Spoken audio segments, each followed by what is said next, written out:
Bismillahirrahmanirrahim. Assalamualaikum warahmatullahi wabarakatuh.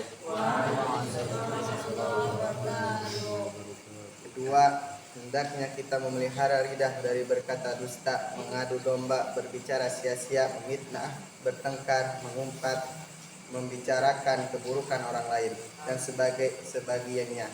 Dalam kitab Sahih Bukhari disebutkan bahwa puasa itu perisai bagi pelakunya. Oleh sebab itu orang yang berpuasa hendaknya tidak merusak perisainya dengan menjauhi berbicara sia-sia, senda gurau, bertengkar dan sebagainya. Jika ada orang lain yang mengajak bertengkar, maka katakanlah aku sedang berpuasa. Maksudnya jangan terpancing untuk bertengkar.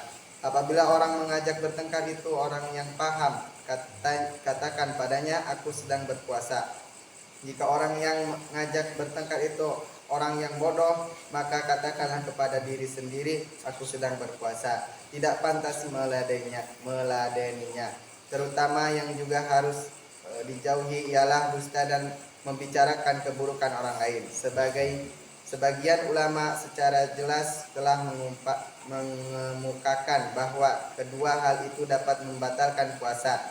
Sebagaimana telah dijelaskan sebelumnya, dikisahkan pada zaman baginda sallallahu alaihi wasallam ada dua wanita yang sedang berpuasa.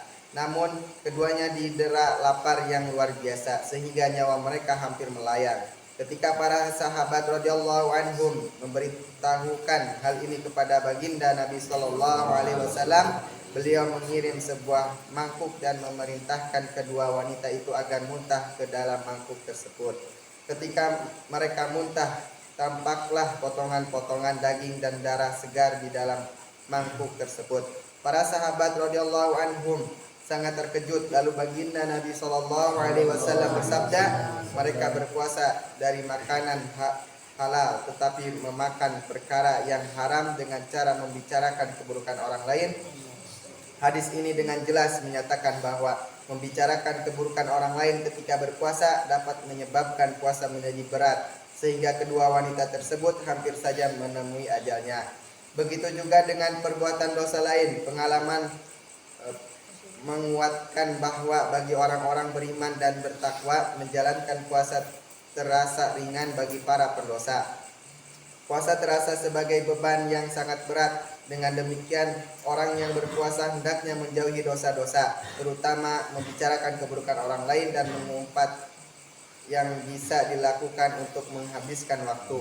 Allah Subhanahu wa taala berfirman dalam Al-Qur'an bahwa membicarakan keburukan orang lain itu seperti memakan daging saudaranya yang telah mati.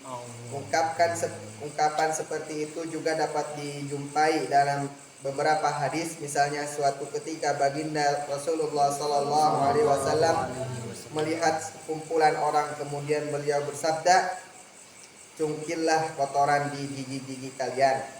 Mereka berkata, kami sama sekali tidak memakan daging hari ini. Lalu beliau bersabda, daging sipulan telah melekat di gigi-gigi kalian. Itu disebabkan mereka telah membicarakan keburukan sipulan. Semoga Allah Subhanahu wa taala melindungi kita, sebab hampir semua orang pernah membicarakan keburukan orang lain.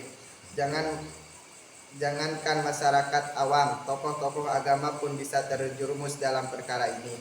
Jika membicarakan keburukan orang lain itu terjadi pada pertemuan ahli dunia, itu bisa dimaklumi.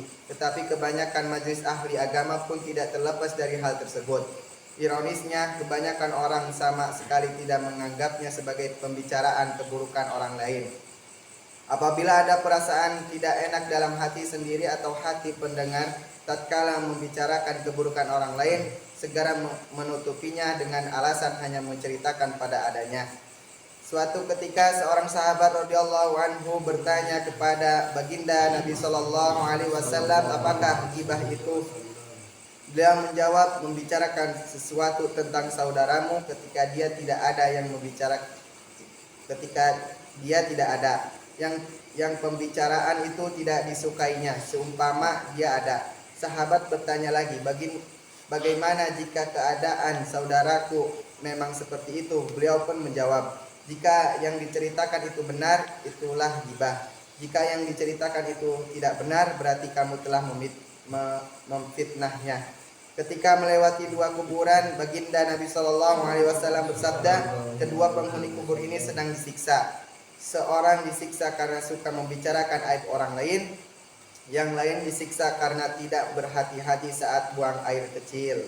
Baginda Rasulullah Shallallahu Alaihi Wasallam juga bersabda, ada lebih dari 70 macam riba. Yang paling rendah dosanya seperti menzinai ibu kandung sendiri.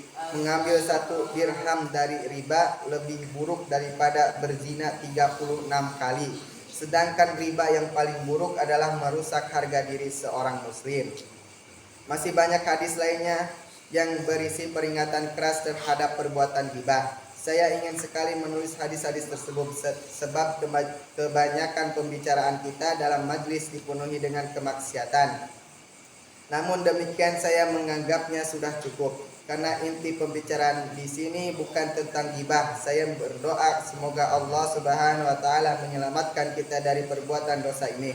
Saya memohon agar para ulama dan teman-teman berdoa untuk saya yang banyak penderitaan sakit rohani ini. Alhamdulillah, qad sami'na hadisan min ahadisi Rasulillah sallallahu alaihi wasallam. Insyaallah nanunani li amal wa tabligh.